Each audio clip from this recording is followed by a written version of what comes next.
Bismillahirrahmanirrahim. Mun hayang ngeunaheun mah ibadah teh di jero hate teh kudu dipicen masih Allah. Hiji bae di jero hate Allah. Bisa atuh alhamdulillah, mun haju bisa sorangan mah komo. Wabillahi taufik. Allah nu mere taufik. Mungkin bae. Lamun teu bisa geus dimetodeukeun aya cara jang bersihan batin ngaranna ahli sufi ilmu na thariqah jurusan tasawuf. Mulai ku urang raga urang batinna roh teh digambar lantaran aya lelembutan anu nempel di dinya nafsu. Di lelembutan nementak nafsu bisa dingaranan awak, bisa dingaranan ruh, bisa dingaranan nafsu, bisa dingaranan nafsu teh nafsu zatiyah nafsu hiya etalah ngaranna lelembutan. Geus ku urang melalui guru dibayangkeun digambar awak urang nu kudu dipiceuneun tina latifatul qalbi, nafsul lawamah, nafsul ammaratu bisu, piceun hadirkeun nafsul kamilah, nafsul radiyah, nafsul mardiyah, nafsul kamilah. Lamun geus nafsul ammaratu bisu ya nafsul lawamah dieuweuhkeun kurang ditendeunan nafsu nu bagus dina lelembutan nu geus katangtuan tadi bakal lain deui nyaho engke ka jelema nu ria, nyaho ka jelema nu ujub, nyaho ka jelema nu hubur dunya, nyaho ka jelema nu hubur riasah. Tina kicupna bakal ketebak, tina lempang bakal ketebak, tina diuk bakal ketebak, segala rupa nganyana teu meunang tubak-tebak. Cukup bae dirina nu nyaho lantaran dirina geus leupas tina masyi Allah. Nyana nangis jeung Allah bae. Lamun nyin pondok deka Allah bae teu maksud hayang masyhur, teu maksud hayang dunia, teu maksud hayang motor, hayang mobil, lempeng we Allah. Ngeunaheun bakal salat ngeunaheun, zikir ngeunaheun, ibadah ngeunaheun. Kumaha ngeunaheunna? Kageunahanan teh lantaran diri nangan ka Allah doang. Ke di mana-mana aya jelema nu datang ka nyana nu sugih teu sieun dipenta lantaran nyana teh hayangeun kana duniana. Nu sugih aman bebarengan jeung nyana mah. Pejabat lantaran atuh nyana teu hayang kana jabatan moal aya anu ngageser babarengan jeung nyana mah aman pejabat ge. Kabeh jelema ngarasa aman lantaran naon nu aya di leungeun manusia nyana teu hayangeun, aman bae kabeh. Lamun boga kahayang engke jelema nu sugih embung aing ngomong jeung kiai eta kunaon kitu kakara ke wau aju dipenta bae aing teu aman di jalanna. Pejabat kitu keneh moal aing ngamal jeung kiai eta kunaon teu aman aju minta tulung bae proposal melulu teu aman. Dan lain sebagainya jawara teu aman kabeh teu aman sebab dimanfaatkeun moal ngeunaheun. Tapi lamun ka Allah bae adapun nyanana deuk nyumbang deuk mere pejabat deuk ngangsongkeun jasa jawara jadi kalang dada atuh mangga bae. Ngan nyanana mah geus ka Allah bae pokona mah. Nu dipikiran teh hiji bae hayang deukeut jeung Allah. Emang urang jauh deukeut ngan urang rarasaan jauh. Allah nama deket wa nahnu aqrabu ilaihi bin hablil warid. Allahumma maha uninga memeh urang diayakeun geus nyahoeun Allahumma ningali meme urang aya geus katingali ngan perasaan urang kahijab antara urang jeung antara Allah ku nafsu nu ditumpakan ku setan. Dirinyalah kurang diomean terus diomean step by step, tahap demi tahap, makin bagus makin hari makin bagus, makin hari makin bagus. Butuh ka jelema sebab jelema mah teu bisa ngamangpaatkeun, teu bisa ngamadaratkeun, janu ngamangpaatkeun nu ngamadaratkeun mah Allah. Jelema mah paling ngalem jeung nyacat geus aing teu hayang jeung manusia. Adapun manusia ngadeukeutannya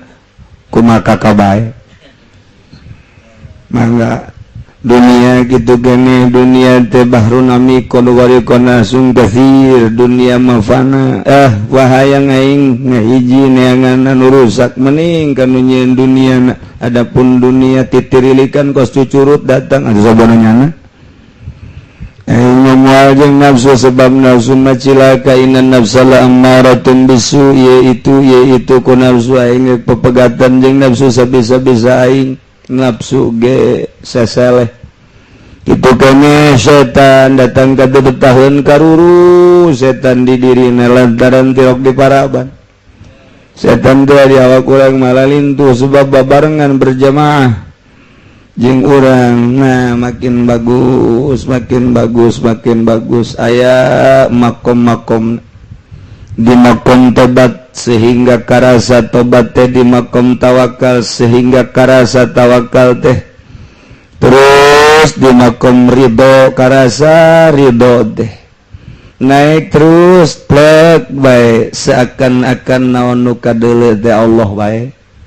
Sakumaha kamari maneh dibere mata sumuhun nu saha eta mata nu Allah, nu ngiceupkeun Allah. Nu dideleu ku maneh naon makhluk Allah, ai makhluk Allah nu dideleu ku maneh robah jeung cicingan nangsa enang Allah. Berarti kicep maneh kicep Allah, nu dideleu makhluk teh aya Allahan geus engke boga rasa ja aing neuleu Allah bae. Kabeh nu kadenge ge suara-suara ti Allah teh suara naon bae ge mun ti digerakkeun ku Allah mah moal aya soraan. Urang boga suara urang ya Allah, kadang-kadang suara urang dicabut ku Gusti Allah, boro-boro suarana urang ge dieuweuhkeun ku Gusti nu Allah. Geus suara nu aya di batur ge nu Allah, nangegerakeun Allah, ceulina nu Allah, dibere ngadenge ku Allah, suara nu kadengena disorakeun ku Allah. Jauhna naon wae Allah? Jauhna naon? Nu kadeuleu Allah, nu kadenge Allah, nu karasa Allah. Jauhna naon? Di dunia teh ngan Allah bae wungkul. Eueuhna naon? Eueuhna naon? Jadi mun nyana disebutkeun aya si Mbak teh mana? Eueuh Allah. Naik. Oh. Ieu urang diuk nang Allah di dieu nu mantak didiukeun teh ceuk hakikat mah ku Allah ka dieu sia, diuk sia di dinya, tungkul sia. Sia. Atulang Allah kabeh ge. Manda ku aing datangkeun ka dieu, ku aing sia dek disalametkeun. Tuh. Ini sia ke puncak ka ditu, bawa tuh Simba. Ulah kena kanyahoan kudu di imah, sumputkeun ku sia. Ayo bawa nyawa sia bungalow di ditu murah, jeung sia mah duit loba ieu. Ayo geura. Geus datang ka ditu bukaan habek. Dang saha eta? Dang Allah. Kunaon dek dicilakakeun, dek dikanarakakeun ku Allah. Cokot eta duit. Korupsi sia maling teh bahasa teh keren we, korupsi berapa maling teh. Cokot dibawa ka iba, dibelikeun, dibangunkeun, didaharkeun. Kunaon eta? Dek dicilakakeun we ku Allah. Kok bisa kitu atuh kumaha aing we jeung pangeran? Sok tuh tanya sia ka aing. Jini kubade atuh jak kabeh ge nu aya teh Allah bae teh kabeh teh. Wah, beuki luhur tauhid urang. Kadituna urang teh bisa paham. Ja urangna teh terus mikiran teh Allah bae. Tafakkaru fil khalqi wala tafakkaru fil khaliq. Urang napakuran khalqi makhluk bae ditapakuran teh. ditapakuran teh dipikir ku urang ditujukan karena kemaha kawasaan Allah, kemaha agungan Allah, maha sagala-gala Allah. Engkena urang bakal menghormati sesama makhluk sebab aya Allahan di dinya. Ketika aya reungit nempel ka awak urang, sia reungit ciptaan Allah, aing ciptaan Allah, sia bisa hibergeun nang Allah, sia eta bisa intip di leungeun aing nang Allah, aingna nu Allah nang Allah ku Allah, sia ge nang Allah ti Allah ku Allah, meureun sia eta titah ngadahar darah nu aya di aing, meureun eta teh rezeki sia, geus aing menghormati ka sia. Ajakan anak incu sia ka dieu. Reungit menghormati reungit bangga tuh enggak saya tadi kumaha-kumahakeun reungit teh Allah nu maha uning nyaon Allah be sia geus ngahormat ka reungit teh lain ka reungit sapira reungit disintrek ku sia bisa tapi sia menghormati ka aing menghargai ka aing lantaran reungit teh ciptaan aing hiji nagara hiji bangsa nu bisa nyieun reungit kecuali aing ditujukeun ka aing naon di dunia iwal ti aing sia nanang aing itu nanang aing berarti aing jeung aing wae eta mah eueuh masalah mangga bangga geus satungtungnyana di dinya nyedot diantepkeun bae ku urang dihargai ku urang kembae nu Allah ieu kanu Allah deui mangga bae nyanggakeun geus baygon baygon tenang aya oray datang ka dirina ji adu aing ciptaan Allah diuk di dieu ge menang Allah ti Allah ku Allah ka Allah jaing gede ka Allah aja sia oray datang sia nang nyiptakeun Allah leumpang ge ku Allah aja sia datang ka dieu atuh menang Allah cenah aing ku sia digegel aju pae atuh japah mah ieu ge atuh mah aing mah nyanggakeun sadaya-daya los gegel ku sia ja Allah ieu hakikatna mah moalna naon engke beuh saya oray kitu bae coba ge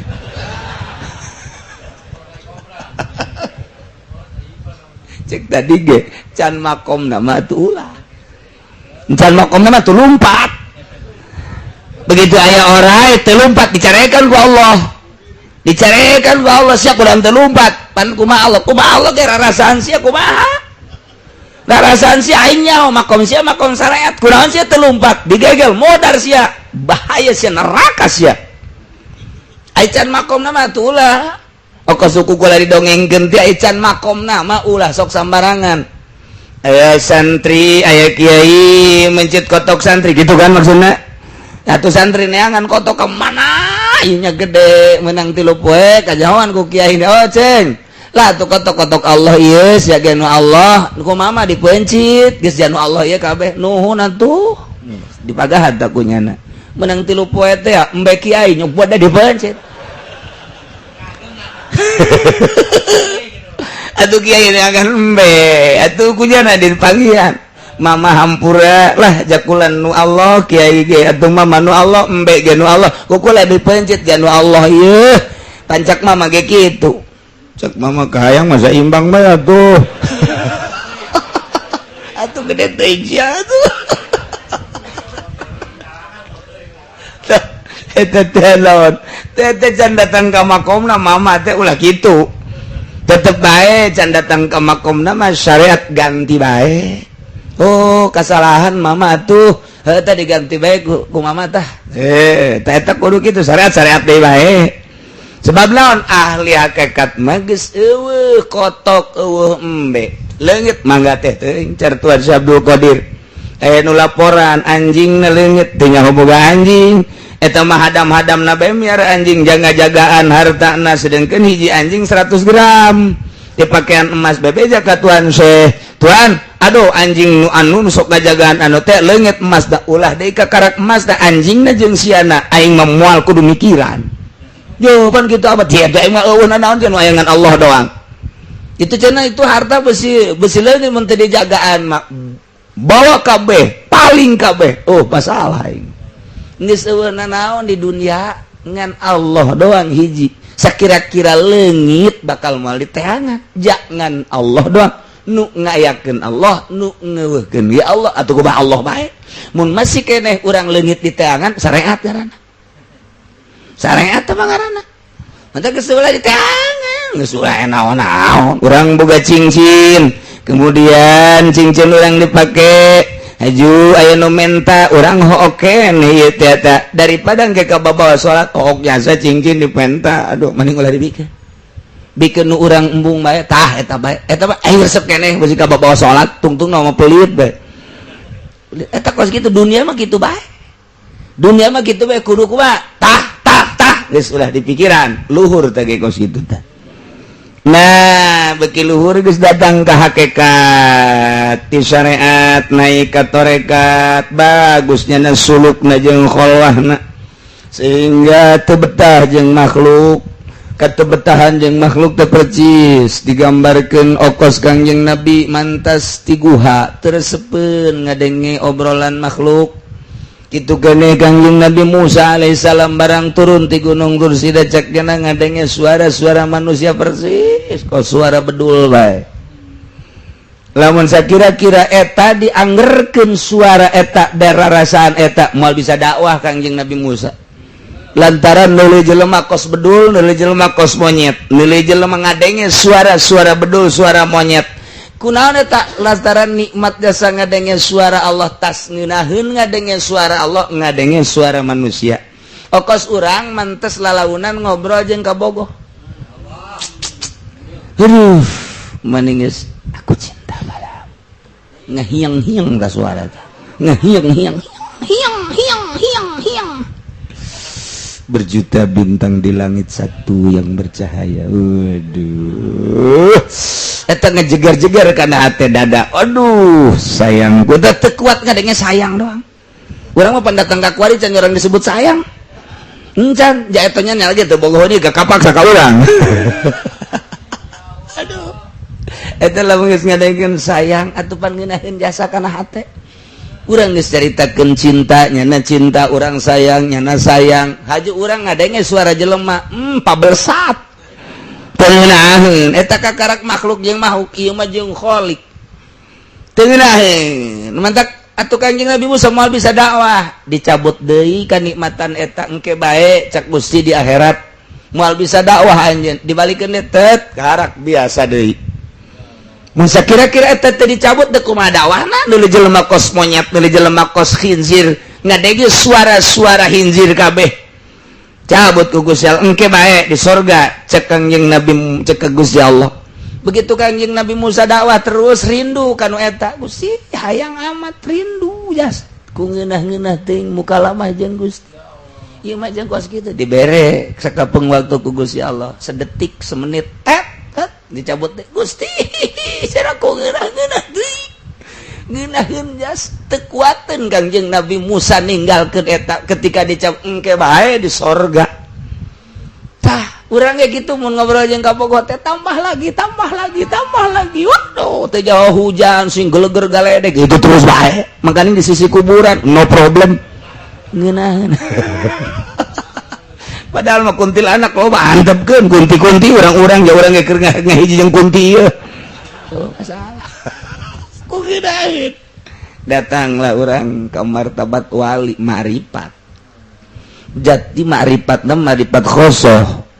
di mana halatun idza wasala abdu sumya arifan billah geus beda urang tadi ti syariat geus ngageser di tarekat geus lain deui larasaan teh geus embung ngahiji jeung jelema lantaran asa lain deui urang mah lempeng ikhlasnya nama mun ngariung hayang berkat bae geus teu betah jasa urang mah mun nyaritakeun lillahi taala nya nama pas ini amplop bae teu betah ngahiji jeung nu kitu teh teu betah tah guari mah naik deui tek bae geus aya dina ma'rifat khosoh wali Allah guari mah mimiti urang masinikeun sah jeung teu sah batil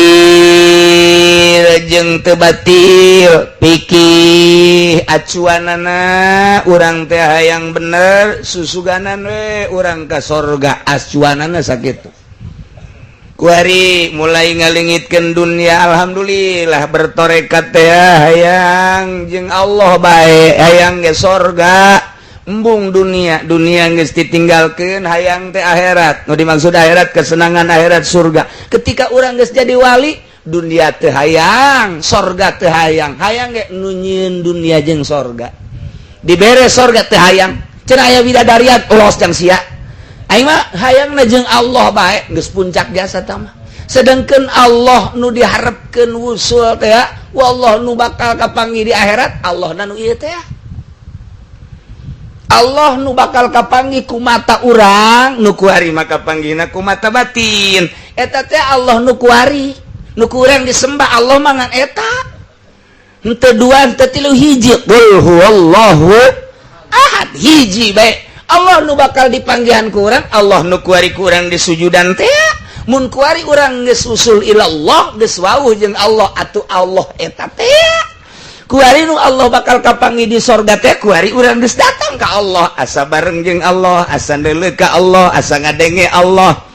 kamari mah asa dideleukeun ku Allah asa didengekeun ku Allah kuari asa babarengan jeung Allah geus datang ye kuari paeh jeung hirup akur teh geus ka situ berang jeung peuting akur neuleuinten permata batu jeung batu kolar bakal akul bae eueuh hargaan hiji Allah geus nikmat hirup teh ngeunaheun nya masyaallah kalem tidak baik atuh mangga baik jak kuari ge keur babarengan jeung Allah mantap begitu maut ditanya di kubur malaikat munkar nakir nanya man rabbuka barangan punya tanya segala je berarti kiamat cek malaikat cek malaikat kiamat man rabbuka ulah sok macam-macam segala punya tanya segala cek malaikat munkar lagi kiamat sekali deh man rabbuka lah aing teh geus wawuh jeung Allah di dunia kene di luhur pan aing ruku aing sujud aing zikir eta babarengan jeung Allah make tuh nyatanya kos teu percaya bae bejakeun ka ditu widih cek munkar nakir asa kieu kieu teh ele malaikat munkar nakir ge kuari urang ye ditanya ku polisi Polda ditanya ku polisi Polres urang ye anak buah Kapolda atau orang gubernur lah tanyaon Polres teh bahwa orang gubernur tit mana sim macam-macam sih nanya kayak je kula mah tugas tinggal tugas aing mah teu moal sim geus tenang emang siapa bapak bejakeun ka itu ka Kapolda bejakeun aing gubernur gitu mohon maaf ya dirantai sia ku aing jangan bisa ngarantai polisi jangan eta tuh ieu ge sarua malaikat munkar nakir dirantai sia ku aing eta geus loba jasa dongeng gos kitu para wali Allah Imam Sibawai bae man rabbuka ka dieu malaikat man kalimah naon man je pan nalanya kalimah kalimah naon pan aing mah jago nahu sia batu mah santren kan sok tanya ka nu mondok mah mondok atuh je atuh geus tenang we bebeja malaikat Gusti aya hamba Gusti ditanya man rabbuka cenah jakna sok make tu nyatanya emang gua atuh tah mah geus wau jasa jeung aing sia teh make nanya ngapan kula mah tugas atuh geus bejakeun bahaya sia nanya eta mah tah mah geus ma'rifat tah maka aing bebeja hampurannya makana maksud tu nyatanya segala teu geus ma'rifat geus wau jeung Allah tu badag jelema ahli marifat mah kadaleun ego padahal lain ego nyana keur di makom hakikat nyana keur di makom hakikat kadang-kadang nyana teh galak kadang-kadang teu karasa nyana di makomna lantaran neuleuh nu salah teh harenges neuleuh nu salah teh harenges sebab nyana geus aya di makom eta teu karasa dibantak Gus Dur ngomong ceplos-ceplos atuh teu karasa nyana mah sebab di makomna ketika ditoel Gus kenapa begitu atuh enggak tahu saya juga enggak tahu begitu cek nyana teh atau hese bae geus aya di makom nanya na kos kitu tah nu mandak geus datang ka luhur kitu kadang-kadang sak aing salah ge lain salah naon atuh beureun aing waduh sabodoh lah kumaha Allah bae geus bae sebab nyana geus aya di makom nah ti makom syariat naik ka makom tarekat naik kuari ka makom hakikat ilmu tahakkuk jurusan-jurusan hakikat ieu sasaranana adalah ruh geus ruhna teh diomean kunyana sebab awak ieu hirupna kuruh awak urang bakal napaeh di mana ruh geus kaluar paeh awak kurang dibawa kalauweng ruh orang lu bakal menghadap ke Allah kamari iya orang geus wauh jeung Allah roh orang menghadap ke Allah teh atuh geus wauh jasa jeung Allah teh tenang-tenang bae kasieun balik wari ka urang ka urang siap untuk paeh encan siap encan wauh urang jeung Allah Allah mah galak sedengkeun cak Allah ulah ngeridit sedengkeun urang terus bae kan ngeridit sia daek paeh embung heulanan guna tuh nyana ge nu ngridit can siapeun paeh sebab naon boga rasa salah eta terus bae eta mah hawa nafsu tah mah kos kitu mah ketika deuk bae nu mabok teh sia-sia paeh henteu aing mah teu siap kunaon boga salah aing jeung Allah kunaon tuh mabok aing can ditobatan Allah teh ngalarang ka aing mabok bae sia teh kunaon mabok dibawa ku nafsu nu mamawa urang plek terus ketika nafsu nangis diluluhkeun ku urang nafsu ge ka urang tabe sieun ka urang nafsu geus urang salat teu ku nafsu urang puasa teu ku nafsu urang zakat teu ku nafsu urang haji teu ku nafsu ngaji teu ku nafsu kabeh eueuh nafsu ieu teh atas perintah Allah Subhanahu wa taala nikmat bakal nu mantak ahli Allah mah betaheun di masjid kunaon gitu nu mantak betaheun di masjid ieu keur babarengan jeung Allah mun kaluar ti dieu ieu tempat anu mulya maknya ninggalkeun tempat nu mulya muru tempat nu teu mulya urang bungah pan belon masjid teh tempat mulya urang di jero masjid kunaon hayang gegeraan hayang ke tempat nu teu mulya berarti jelema bego eta geus lamun aya ustad gegeraan kaluar ti masjid ustad bego Ustad bego eta gegeraan eta tempat nu mulya kunaon gegeraan muru nu teu mulya tah eta teh ahli hakikat mah seuseurean lamun aya ustad gegeraan di masjid da ka mana dek ngariuk ka sakadar Jawa Ambon ieu mah masjid kemuliaan masjid mah geus luar biasa Kangjeng Nabi nu nyaritakeun di Allah teh nyaritakeun dina Al-Qur'an tempat numpang mulyana di dunia mah masjid kuari kupat kepot gegeraan muru ngariung sakadar Jawa Ambon berarti kan eta kiai bego bloon asana di dia termasuk bloon kabeh bae atuh ai nu lain kiai mah ngegeraan kaluar ti masjid pantes ieu mah kiai gegeraan ninggalkeun kamulyaan je atuh pantes ku Allah teh diangkat darajatna ge kuruna ge tenang di masjid teh kakarak ge ieu salat duha 8 rakaat baca ku aing surat Kahfi beres Kahfi Yasin beres Yasin Waqiah geus beres tah aya nu ngagerokeun Pak cak anakna ieu tuh mama tuh ngageroan moal ye keur kagok maca tabarok aya tetanggana jahe ngagerok tungguan sakedeung digerokeun ku pamajikanna mah angel ka keluar giliran bae ku jahe kupat kepot eta mah bloon deui bae tah udah Masya Allah zawiti zawajatan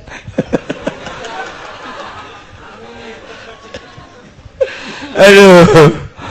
nah urang teh keur ngaji teh mulia keur ngaji teh nu ngadengekeun lain sakadar jelema bae lantaran ketika didengungkeun ayat-ayat suci Al-Qur'an malaikat ngadengekeun hiji-hijina huruf teh aya timbul malaikat 10 hiji huruf timbul 10 hiji huruf timbul 10 darariuk di dinya urang teh keur ngahiji jeung malaikat berarti mulia jasa kunaon tuh hayang gegeraan balik geus dula deuleu wae kajem angel teh ieu kiai ieu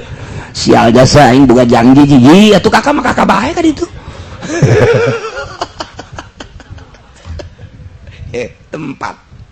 eta tempat ieu carita tempat pan urang jadi lamun urang nyaritakeun hakikat teh kos kitu tah tempat mana kok urang hayang gegeraan aya naon di jerona ketika urang embung ka masjid padahal tempat nu mulya kok urang embung ka masjid aya naon ketika majelis taklim mulia tempat eta teh kok urang embung ka majelis taklim aya naon datang mah datang ke pengajian tapi di handapeun tangkal Ambon we betah di dinya aya kuntilanak masalah teh kunti anak bikana taunya lalakina teu betah nah aya naon di diri urang ketika aya masjid urang teu betah asup ka masjid aya naon di diri urang ketika geus asup ka masjid hayang gegeraan keluar aya naon di diri urang aya majelis taklim kok embung ka majelis aya naon di diri urang ketika geus asup ka majelis taklim kok hayang gerak keluar kuari di imah urang urang boga kamar khusus betah jasa di kamar teh lantaran aya pemajikan urang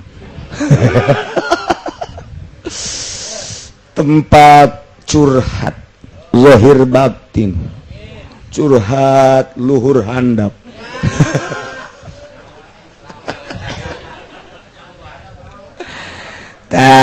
guari orang boga kamar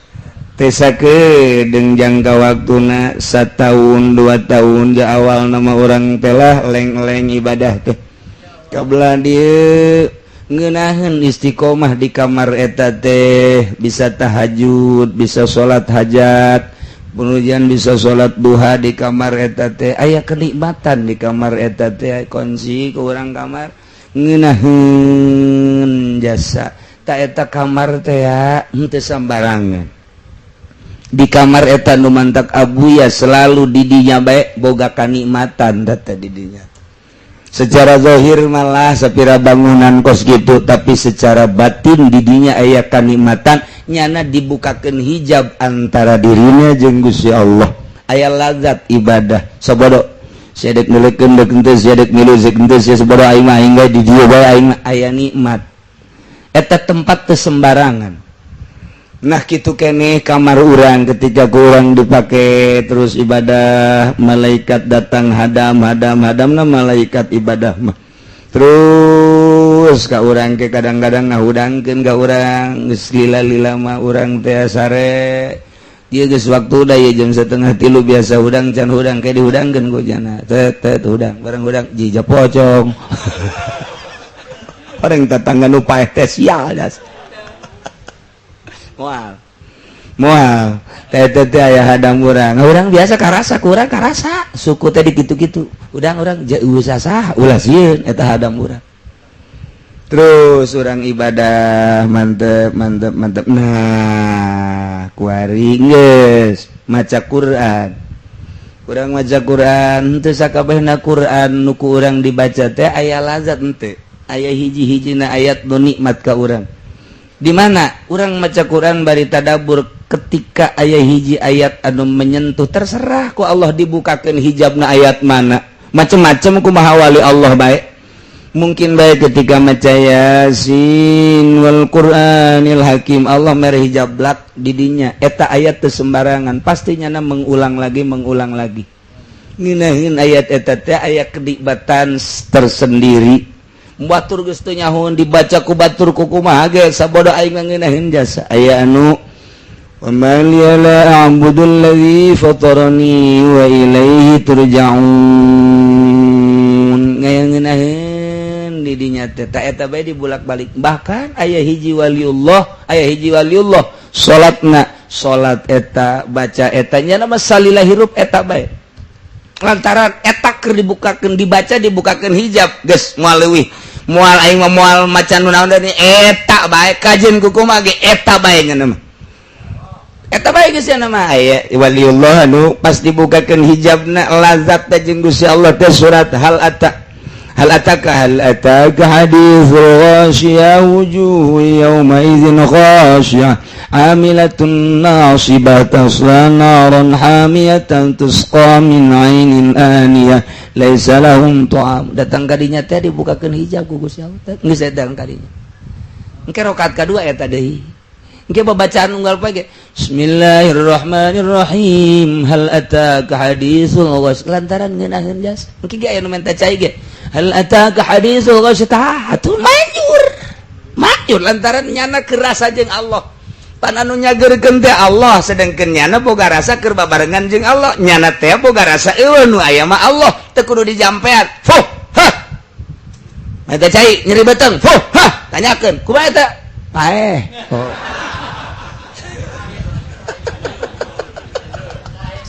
teh apa baca keur paeh tah eta lagu kitu terus we ayat nah babacaan nu mana anu nikmat engke dibere urang zikir sesuai jeung petunjuk guru awas tarik napas la ilaha illallah tarik la ilaha terus kadituna la ilaha illallah panzikir teh endek lalaunan teh harti nama endek teu gancang-gancang la ilaha illallah la ilaha illallah lalaunan sorangan la ilaha illallah la ilaha illallah. Engke beda zikir nu geus dimorokobahan jeung ditapakuran mah ketika maca la ilaha illallah teu aya pangeran wajib disembah Allah naik teu aya nu dimaksud inggal ti Allah naik deui nu dituju kecuali Allah eta teh geus ngumpul segala rupa dikencengkeun kan la ilaha illallah ulah di eraban hakna lamun kenceng mah la ilaha illallah la ilaha illallah la ilaha illallah urang dek cepet mah la ilaha illallah la ilaha illallah la ilaha illallah la ilaha illallah engke aya ngeunaheun teng ngeunaheun jam sabaraha pernah ngeunaheun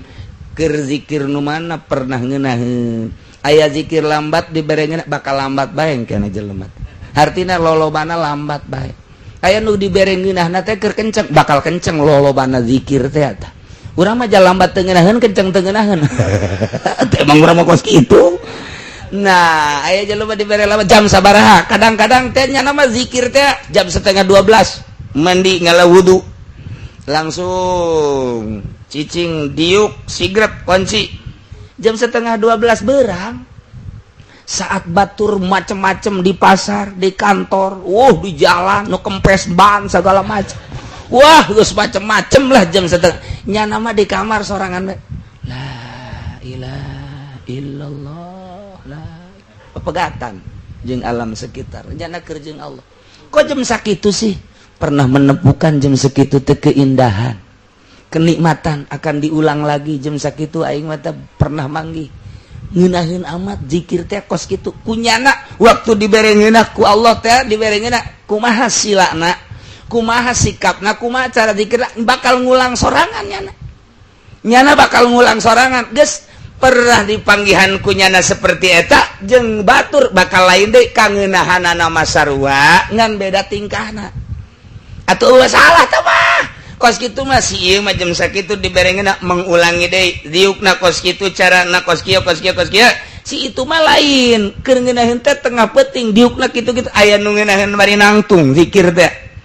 bari nangtung zikir teh pernah dibere ku Gusti Allah aya hiji waliullah kieu keur ngobrol beta jeung jelema dibere taufekna ge harita ku Gusti Allah tak we ka jero hatena teh Aisyah ngobrol jeung makhluk aing tilok husu ai ka aing mah Aisyah jeung makhluk husu amat keur ngobrol kitu tah dibere aja heueuh nya pepegatan langsung tah harita keneh keur jeung tamu-tamunya nanyana eta engke terulang deh kitu bae aya kangeunahan waktu diuk di dinya teh nikmat deuk aya tamu deuk eueuh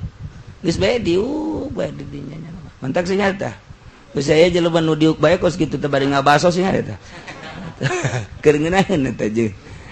eta lah terserah dirina masing-masing nu pernah dibere ku Allah keur kumaha mantak aya jelema ieu guguru sanggeusna guguru tarekat maksudna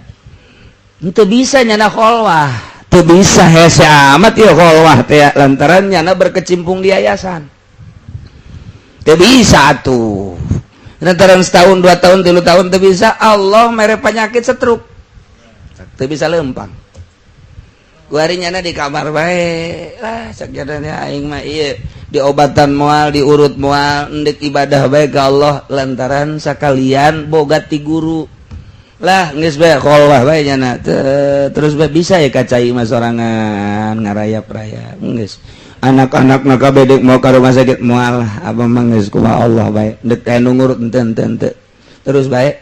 nyana zikir bae selama 7 tahun aya nikmat ngeunaheun amat ti horeganan Masya Allah Gusti tambah deui panyakit abdi Gusti panyakit tambah deui ku ngeunaheun di jero panyakit horegan aya kanikmatan saat jana dibere stroke dipake zikir ka Gusti Allah Allah mukakeun hijab antara dirina jeung Gusti Allah secara lahiriah pamajikan jeung anak dedeuheun jeung nyaheun hayangeun mawa ka rumah sakit tapi di satu lainnya ngadoa ka Allah Gusti tambah penyakit abdi sebab ngeunaheun biasa meureun mun ditambah penyakit tambah ngeunah ka Gusti ji atuh deuk kumaha deui teh mah rahasia pribadi teh mah urang boga pamajikan hideung tapi ngeunaheun kada hate nya pendeknya hideung cak kabehan teh cak dulur-dulurna pegapkeun sia mah jak kasep jak sugih aing siap deui neangan deui he teu ngeunah rupane ora pira tapi rasane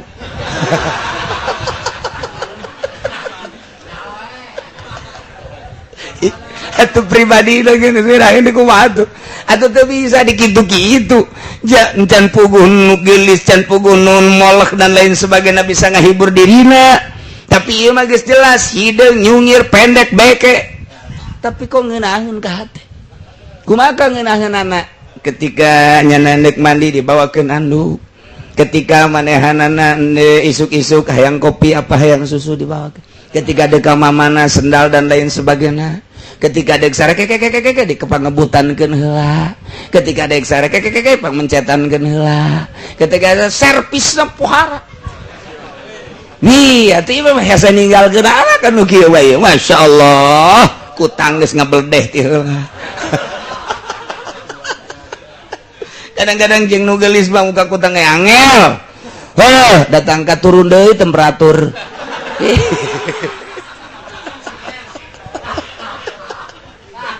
aduh Gusti Allah ji atuh hideung tinggal hideung aya nyana senangin atuh geus mantap kolot mah hebat mah sia bahagia jeung pamajikan sia alhamdulillah geus abah mah ngadoakeun bae padahal hate abahna mah teu reseupeun ka awewe eta maksudna teu saimbang amat sia mah jak kasep kos bapana waduh tapi ternyata boga iya atuh geus jodoh nyana terhibur atuh geus ulah sok ajul dihihiledan ieu mah dihihiledan aing aja nyeureus sia teu sregep asana lah dikawinkeun bae ku abah ja aya keneh loba keneh eta mah geus tinggalkeun bae teu jadikeun nu kadua katilu abek kolot blon eta kolot atuh pugu batur geus terhibur jieunan atuh geus nah ieu hiburan hate engke dibere ku Allah tanda hiburan karomah ngaranna setiap jelema bersyariat bagus engke kadeuleu ku batur teh hebat amat salatna lain rapih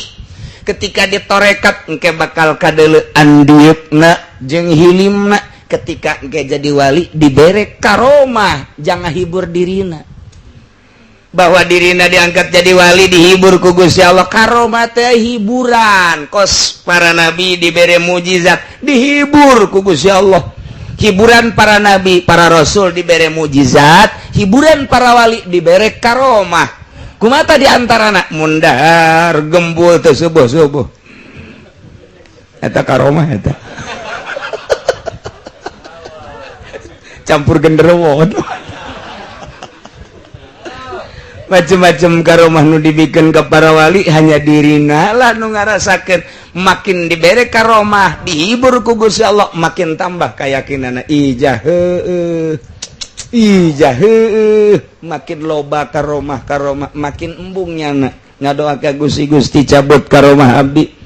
cukup abdi mah teu kudu dihibur ku karomah abdi mah abdi bae kanyahoan ku Gusti ulah aya nu nyahoan boro batur pamajikan jeung anak ge kapangkat abdi ulah Gusti cukup abdi bae jeung Gusti cabut karomah embungeun tah dibere karomah teh wali asli mah aya urang mah teh tuh ai teu terek ditawe mah eta can sakumaha encan sakumaha eta golok sakitu pojeunna bedil ka aingkeun aing mah ngebul ajo pae jadi tembong-tembong eta mah karomah cisoka eta mah kos kitu mah nangawirid atawa make pelor jeung cau Ambon ajo diangsurkeun ka luhak tahan kapacirit saeutik tah sunggunan tah mah kos kitu mah nu boga karomah mah ketika haji wali mah dibere bae ku Allah pasti tah mah geus dibere bae geus aya bae engke jih nyana ge tercegang kok kitu kok kitu menta ka Gusti ulah Gusti jadinya nama lamun ditoler-toler ku masyarakat teu dianggap jelema nuhun alhamdulillah teu kanyahoan ketika aya jelema henteu nanya kanyan alhamdulillah ketika nanya mananya bae tapi henteu ngahormat alhamdulillah rabbil alamin aing teu kanyahoan ku Gusti Allah tah eta bungaheun nyana mah aya urang mah lain budak kapangijieun aing nanyana mamang bapan aing kiai goblok teh budak oh tuh budak ayo kiai sia kunon mang haji deh puyang aing makasih ya. Tah itu kapanggih di jalan sasalaman kos babaturan mah aing teh hayang kapanggih jeung saya teh kunon kadahanan cium tangan mah tuh ieu mah kos salaman kos kitu bae teresep aing mah bejakeun cium tangan gitu. Eta mah kiai Golkar tau kos gitu mah jelema anu deket ka Allah mah makin teu kanyahoan ku batur makin teu dihormat alhamdulillah makin teu disebut alhamdulillah akhirobbil alamin makin ditoler-toler alhamdulillah geus ngobrol nage jeung budak hayu jeung kolot hayu jeung nini hayu komo jeung rangdang orang madu eueuh jarak sebab naon geus teu kadeuleuan manusa nu kadeuleu eta adalah hamba Allah aya Allahan geus ka Allah. Nah kuari geus tina babacaan wa kadzalika tafdilul azkar bihadzal makna wa tafdilu ba'dus shalah 'alan nabi zikir-zikir nu mana anu ngeunaheun di dinya aya kautamaan doa nu mana nu ngeunaheun ka dirina babacaan nu mana nu ngeunaheun ka dirina shalawat nu mana nu ngeunaheun ka dirina aya jelema dibere dalail ku hiji kiai bebe jala ka kiai hakikat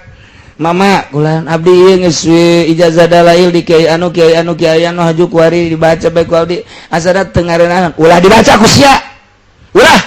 cak mama ulah ieu cenah geus ijazah makana ijazahna ijazah wajib kajib ijazah wajib tinggalkeun edan sia maca dalail teh lain nikmat malah puyeng atuh tinggalkeun haju kudu kumaha baca Allahumma sholli ala sayyidina Muhammad wa ali sayyidina eta bae sia mah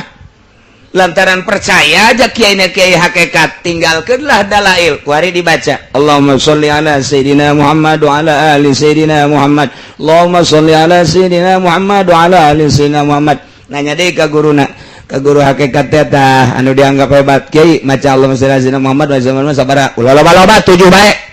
sitik amat cik hayang keneh dia 11 kiai hayang keneh 40 hiji kiai hayang kena enggeus edan sia ke edan Allahumma sholli teu bagus. Assalamualaikum waalaikumsalam kiai cenah ieu kaganggu kunaon tadina ieu ngawirid waqiah oh mabok waqiah pajore eta jelema mabok waqiah ieu ge jore mabok dalail masa mabok sholawat jeung Quran moal ngamabokeun moal ka jeung kumaha geus jamin pandalail teh sholawat Al-Quran teh kalamullah moal aya anu edan ku maca Quran moal aya anu edan ku maca sholawat edan maca Quran edan maca sholawat eta hayang bae ngeunaheun embung jeung jelema eta edan Quran ari ieu mah edan walah lain Quran dirina kosong teh ngan kebenaran keur maca Quran ulah disalahkeun Quran moal Quran mah moal kuari cerita eta keur ngawirid indro ayatu ada asar eta mah gedean pelet anu dimaksud daripada Quran atuh sia teh itil pelet teu naon Quran sakitu mahal pake ngawirid nu bau bloon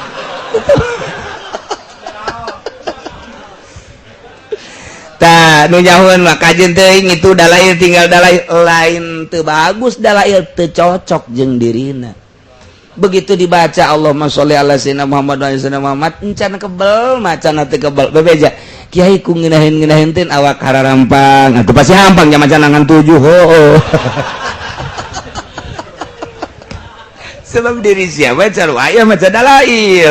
dalail mah kudu kontinu poe Jumat poe Sabtu poe Minggu bang awas ya dikutuk ku sahibud dalail mun teu dibaca awas saja lemah nunggu biasakan macam mantak ayat 2 tahap dalail teh mun teu dibaca eta lah didoakeun batalna kadeleuna walah wah weuleuh lantaran aya syarat-syarat jeung kaistiqomahan anu kurang bahaya kos hizib ripai kos hizib nasor sing hade teh kos karar itu termasuk dalail geus ieu mah ringan-ringan bae mun urang neuk hayang sugih maca waqiah teh kudu jeung doa-doana lamun jeung doana ijazah kosong ngaranna aya doana babari teh mah doa kos kitu mah nu penting mah urang mah asal deukes baca waqiah engke ge sugih sorangan ji atuh ulah haju ngadadak kakaraget 3 baca waqiah haju hayang sugih bae ti kuari macana waqiah salna mesare baca salna mesare engke 5 10 tahun karasa oh jaheung ngeunaheun nikmat jasa mantep mun dagang maju dagangna mun tani maju tanina atawa urang kukumaha ge dijamin we geus ku Allah eta urang teh istiqomah nah ieu wirid sholawat nu mana nu ngeunaheun ka urang ketika urang ngeunaheun di dinyalah aya kaunggulan geus ieu awak urang wadah masjid wadah gunung-gunung itu wadah waktu ge wadah wiridan ge wadah kamulyaan jeung darajat urang di mana urang keur pasna eta di dinya keur dibere kanikmatan urang ayeuna wirid kapasrahan urang ka Allah masrahkeun diri ka Allah wiridna teu hayang nanaon ketika mata ceuli irung dipasrahkeun ka Gusti Allah asa lain urang asa Allah bae urang teh asa didieukeun dilempangkeun asa urang dikicupkeun didengekeun ku Allah engke bakal dibere ngeunaheun ku Allah tret poho ngeunaheun zikir ge la ilaha illallah asa di mana nikmat kan eta hayang terulang deui hese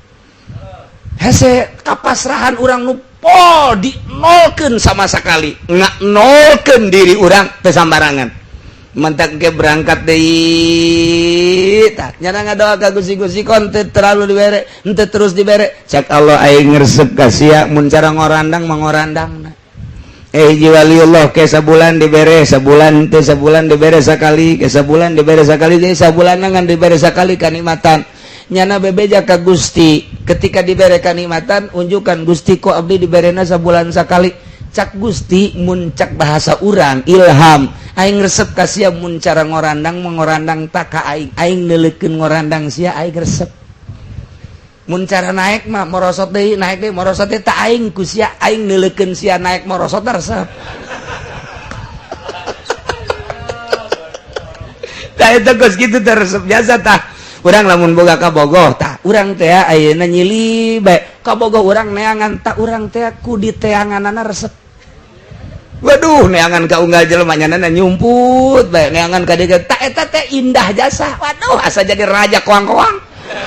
diteangan tah aing teh resep diteanganana ku sia asa bener aing teh ieu teh dipake dade dipake kanya asa jadi mutiara lamun urang bobogohan boka bogoh urang teh neangan kesel urang cenah bogoh pan teu neangan heran aing mah berarti ieu mah wah kamu plase ieu mah ieu asana cinta monyet ieu mah ieu ih lain cenah cinta kebo gitulah mun kurang dibanding-banding moal geus dah nyaritakeun hakikat ayeuna ku urang dicontohan ka kahirupan urang teu beda ngan hanya sekedar supaya kaharti bae kitu jeung kitu tah Allah teh nu mantak aya 40 ilham nu dibukukeun ku Tuan Syekh Abdul Qadir lamun Kangjeng Nabi mah mukjizat Quran bentukna mun Tuan Syekh Abdul Qadir mah ilham dikitabkeun aya tek-tekna tah kula keur bisa irham jeung Gusti Allah anu dibere ilham ku Gusti Allah anu aya kitabna na etalah para wali-wali Allah Subhanahu wa ta'ala seakan nyana ngobrol jeung Gusti Allah urang Pasar Kemis kuali silaturahim ka Haji Oma Irama barang datang ka Ima Oma na eueuh aya ge gitar nah ini melodi yang suka dibawa-bawa sama Oma Irama nih gitar tua namanya nih ya di kotek-kotek ojana tongtreng weh mantep jaknya ini aduh rada bisaan meureun orang Pasar Kemis tongteng wah enak ini mah nih dipawa ku jana dipaling gitar Oma Irama sedangkan gitar kesayangan waduh cak Oma Irama tanpa gitar ini hidupku hampa buah hanya gitar inilah teman hidupku Masya Allah engkau bagaikan penerang jiwaku bau budak pohara nah di bawah gitar Oma Irama datang ke dinya wah tuh legit gitar Oma Irama wah naon gitu kan lapor polisi ih janu tadi mah aya tamu orang Pasar Kemis sakena tewah Pasar Kemisan di mana pondok wah emang pamalingan meureun ieu mah budak orang pondok mah tewak adili tak eta kumaha menurut hukum Islam teu kudu dipotong sebab gitar mah barang haram tombur teh kendang lamun urang perang tah lamun dipopo dung tombur eta lamun ku hari mata lamun Agustus teh brek dung brek naon eta ngaranna sia nyahoan jasa kadu bos kitu masyaallah coba lamun pamajikan Kangjeng Nabi Musa sa ngaranna teu nyaho belon disesa Gusti ieu ku gaji belon kabeh duh tanya pamajikan Kangjeng Nabi Musa teu nyaho anak Kangjeng Nabi urang Kangjeng Nabi sabaraha anakna ya Allah ai eta anu di Agustus dug naon ngaranna berarti lebih berat ka neraka ieu budak kabeh ge atuh ka nyahona teh leuwih nyaho kana barang teh ecreg daripada nu kudu ecreg ieu mah bangga pisuluheun ieu mah tombur tah deng dung nah eta tombur kendang sarua bae kendang bedana kendang jeung tombur mah sabelah ai kendang mah dua plipak dung eta gitu karena eta gitu kendang mah kula mah inget ka Syekh Khalil Bangkalan Syekh Khalil Bangkalan dek ditaranya masalah lantaran aya nu ngabidahkeun bedug di bidah wah rame Jawa Timur Jawa Tengah bedug bid'ah akhirnya dek nanya ka Syekh Khalil aya keneh Syekh Khalil ya Syekh Khalil dianggap jago ilmuna jeung wali urang nanyakeun ka ditu di jalan keneh Syekh Khalil minta supaya minjem bedug nu loba ka dieu Syekh Khalil teh wah coba bedug ka dieu wah daratang kiai kitu Jawa Timur Jawa Tengah termasuk ti Madura Ki Khalil lah keur ngaboga bedug bae dung Ki Khalil kos kitu tah lalakon aja nama dung nah kayak kadang-kadang ka dieu ka handap dung tong kiai narelekeun bae ulang teu kudu nanyakeun cek jajanan lagi nabuh bedug gitu eta Ki Khalil lain lalagan kos kitu eta lain lalagan dari kabeh kiai geus eureun Ki Khalil na ge Ki Khalil seuri we cicing itu cicing Ki Khalil cicing geus katebakeun atuh Ki Khalil saudara-saudara datang ke sini mau tanya soal hukum bedug kan iya tadi udah kelihatan saya mukul bedug iya udah ya udah begitu tapi kan kiai aya nu maksakeun coba urang hayang nyaho dalil lah coba nyok siapa yang mau ngomong sama dia udah jelas-jelasan mukul bedug masa kita mau tanya aja kita dianggap bodoh enggak saya yang berani aya nu rada ka Muhammadiyahan eta emang provokatorna mah tah jadi Kiai Muhammadiyah nyusup kadinya anu ngabidahkeun bedug panjana aku bidah tanya Kiai kalau soal Kiai mukul bedug itu belum jadi dalil tapi saya pengen jelas bedug itu hukumnya bagaimana dan dalilnya apa Cek Khalil kalau menurut kamu kalau menurut saya bidah sebab tidak ada dari Kangjeng Nabinya bidah juga kalau bedug saja kalau sama kokol yang enggak bidah ge lamun bedug doang jeung tongtrong mah teu naon cekna mun bedug doang bidah tambahan ku tongtrong henteu bidah elehnya ya udah pulang tah kiai jago mah kos kitu mantak wari orang ulah bedug doang jeung tongtrong saya Muhammadiyah tuh bidah tuh nih ada kokol gua pentuin lo beres udah mabur ke sana lu baru ngaji segitu aja udah haram-haramin lu ntar biar pecah nih kokol gua nih sama kepala lu ya Allah bisa ada Ki Khalil nah iya mbah walakot tapi tamburin ulah dipotong leungeuna mun aya jelema maling kendang maling tombur ulah kuari mah Habib sholawatan make tombur ya kumaha coba iya haram tadi dia walakot tapi tamburin teu beunang dipotong jelema maling tombur lantaran tombur teh haram hukumna barang haram mah kudu dilenyapkeun kuari Habib kurang ditaluturkeun marawis tinggal marawis sholawat tinggal sholawat pakai alat malahi haram Pakai nuki udah kiuci jangan satu mazhab aja. Enggak, gua mah lagi cerita mazhab Syafi'i. Lu pakai mazhab apa lu? Hah? Lu pakai mazhab apa? Lu baru gua tanya, lu tahu mazhab enggak lu? Hah? Jangan sembarangan, ntar gua sobekin lu. Tah, gua sok hese-hese tah, wala kota pitumburin. Ye, gua ari mah make tombur marawisan Habib dia tong tang iya Nabi salam sih Nabi salam. Tapi make jadi campur sari ieu bosina kan. Baca sholawatna urang inget ka Kangjeng Nabi tonburna haram ieu mah sarua jeung ngagoreng lauk make cai kieu kos kitu. Lag-lag Gusti Allah. Ya Allah. Geus bae urang mah lamun endet make terbang ulah make kecrek cara Betawian wah salah tah terbang mah make kecrek ulah make kecrek nu haramna kecrek kumaha cenah kieu kecrekna lamun dipisah geus sarua terbangna mah teu make kecrek kan kecrekna mah ieu kota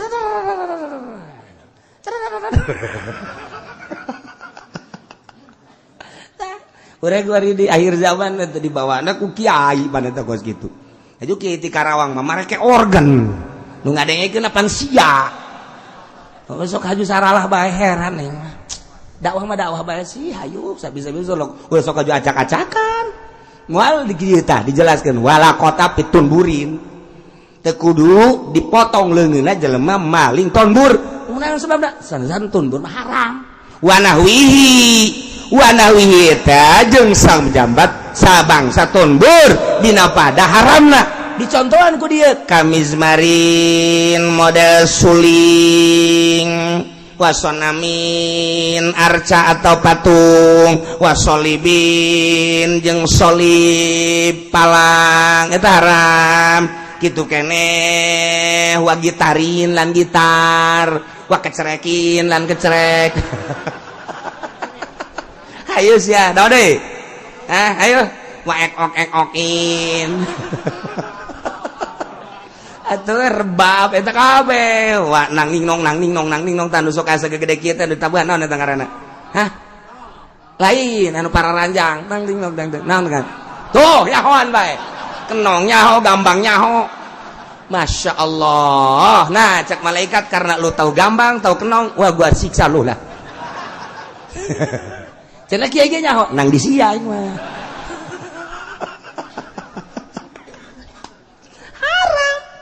Ndeu kumaha deui atuh. Ulah carita mazhab-mazhab beulana da urang mah mazhab Syafi'i, lah atuh haram-haram bae sih abeh ngeunaheun. Abeh ngeunaheun, aya nu nang tangan kula tah di daerah Mauk, daerah Tegar Kunir, Ki Uci ngaharamin sagala apa alat-alat malahi. Udah, jangan didengar, itu mah ki ortodok. Hakan ku sia tah modern kayak gerah kajahoan gitu. Iya emang teu kadenge ku cili aing kadenge. Aya deui di itu Habib marah. Go ki uci ngaharamin segala tonbur segala apa dari mana dalilna? Bejakeun tah ku sia tah kitabna tah. Wala qat'a itunburin. Atuh kabeneran ieu. Geus kamari mah teu dijawab ku kula aya nu kadege kecil kula lantaran can wayahna teu kudu aing nu ngajawab. Ieu kitab nu ngajawab tah. Je sok sambarangan bae. Kamari kredit ka aing kabeh. Naonan cenah kucing haraman kredit di mana maju nah aing mah lain carita maju aing mah carita haram. Sia deuk make deuk henteu ulah sok ka aing. Aing mah aya kitaban. Datang sia ka aing leg-leg ku sia tak kitab tah.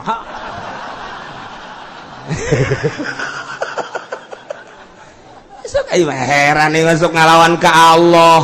Atuh ngalawan ka Allah ulah aing disalahkeun ya aing maca kitab. Cuma naon-naon ki uci, cuma naon ki uci.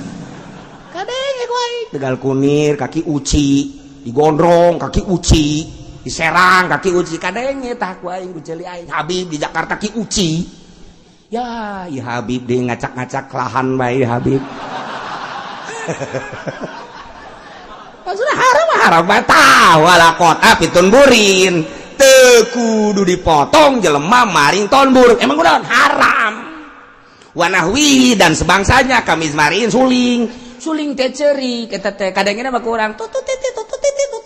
ceurik eta teh nu mantak ceurik nyana teh dipotong-potong lantaran nyana eta potong jeung dulurna dicabut tina tempatna mentak nyana ditiup ceurik. Sia bongan husu ngadengeun aing.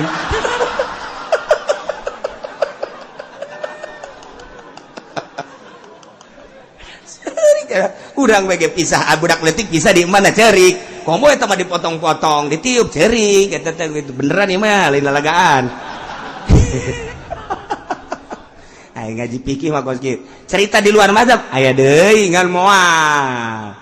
Lamun cerita di luar mazhab aya deui. Cerita di samazhab keneh tapi urusanana ilmu hakikat atuh lain deui. Ieu mah cerita syariat. Cerita torikoh lain deui. Cerita syariat lain hakikat atuh lain deui. Musik pandangan syariat seperti kieu mazhab Syafi'i. Pandangan ahli torikoh, qadiriyah, naksabandiyah, satoriyah, kemudian gitu naon usbadiyah dan lain sebagainya. Aya cara-cara tersendiri. Ahli torikoh teh make musik cara-cara sendiri, teu meunang diumumkeun kecuali jeung ahlina. Cara beunang ge atuh khusus lain. Sebab naon? Mawaqafana mungkin. Menurut lamun kuari Habib Lutfi make organ ulah dijiekeun dalil jangan. Habib Lutfi teh boga piano. Boga piano nya mah lamun urang naik ka luhur nya main piano sorangan we. Padang bulan. Eta karangannya anakan padang bulan. Ulah disarwakeun jeung urang. Pana nya. Nya lamun keur ngobrol-ngobrol set naik ka luhur nenangkeun pikiran. Make organ, make lagu sorangan, make lagu ilahi khusus moal dibedakeun ku kula. Nyanang urang ke datang ka ceurik sorangan golepak, ceurik sorangan golepak. Lain nyana bae ahli-ahli toriko. Ahli-ahli toriko teh aya nyanyian khusus, anu musikna macam-macam, nu suling. Lamun Rumi suling, Jalaluddin Rumi nu maot di Turki. Nah, engke insyaallah deuk jarak ka Turki. Dek jarak ka Imam Jalaluddin Rumi aya di Turki beusidek milu ti kuari nyengcelengan sapoe 100. Coba datang ka sabaraha taun teh sia nyengcelengan. Jalaluddin Rumi make sulingnya nama Pansuri Sumatera. Pansuri murid Syekh Abdul Qadir Al-Jailani dibawa Qadiriyah ku Imam Pansuri Sumatera Pansuri As-Sumatrai make sulingnya tak diturunkan ilmuna ka Sunan Kitu Kudus Imam Ja'far Shadiq. Mata Imam Ja'far Shadiq teh jadi pembimbing panglima, nyana teh make alat musik. Tapi jang nyana poho jana ka hamba Allah ka makhluk, ka Allah doang. Make cara-cara tersendiri. Teu kudu dibahas kayak kumaha carana dan lain sebagainya kumaha. Eta engke di babna bab toriko, bab hakikat. Mun keur carita bab syariat haram. Paling teu kudu dipotong. Tuh. Mata lamun teu campur-campur sari, ieu urang ge ngeunaheun. Ieu mah kulantaran campur-campur loh, ki uci ngaharamkeun ja itu ge make nyana ge boga dalil. Ki uci ngaharamkeun cenah ceuk nyana teh kredit jak kiai anu mah henteu geus urang mah milukan henteu bae. Ya akibatna kos lain aing ieu nu ngaharamkeun kredit kitab. Allah ulah ka aing ulah. Jadi dibaca tak kitu. Ye memang teu bisa maca kitab. Nah, sia teu bisa maca kitab baju ngacok ieu atuh sia. Hah? Ceulina heula dipotong apa irung sia ku aing sia. Di segala tonbur segala iya alat musik teh ya ayatna aya dina Al-Qur'an haram. Baiklah Umar Irama gagah aja siapa yang mengharamkan saya tanggung jawab budak. Tanggung jawab boro-boro nanggung jawab batur nanggung jawabnya ge wallahu alam bisawab. Boga dalil tersendiri dalil teu meunang pake umum sebab jang umum masyarakat jang khusus baik. Wakila cik sakaul in balagom mukassarun soban kutia lamun datang nu dipecahkeun asan isab tetep bae kutia kudu asani asau cik simkuring kaul nu kadua leuwih sohe ieu ana perbedaan kaul antara mutamad jeung dhaif wallahu a'lam bisawab.